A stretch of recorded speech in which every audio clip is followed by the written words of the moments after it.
প্রথম fingerprint scanner কবে তৈরি হয় বলতে পারেন? এই ফিঙ্গারপ্রিন্ট স্ক্যানার কবে তার কাজ শুরু করেছিল? আসুন এই বিষয়ে আপনাদের বলি। 1975 সালের মধ্যে ফিঙ্গারপ্রিন্ট পয়েন্টগুলো বের করার জন্য প্রথম স্ক্যানার প্রোটোটাইপ করা হয়েছিল।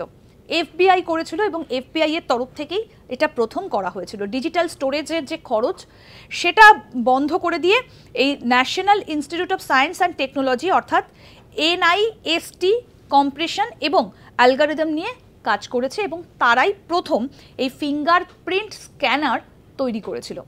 এবং এই ফিঙ্গারপ্রিন্ট স্ক্যানার কিন্তু নানা রকম কাজে লাগে, বিশেষ করে অপরাধী শনাক্তকরণের ক্ষেত্রে এই ফিঙ্গারপ্রিন্ট স্ক্যান করে উপস্থিতি জানা যায় যে কোনো একটা অপরাধ ঘটার ক্ষেত্রে সেই সময় কারা কারা উপস্থিত ছিল, কিংবা কোনো কাজে কারা কারা ছিল, বা যে কোনো ধরনের নতুন তথ্য জানতে এই ফিঙ্গারপ্রিন্ট স্ক্যানারগুলো কিন্তু কাজ করে। বিভিন্নভাবে এগুলোকে ব্যবহার করা হয়।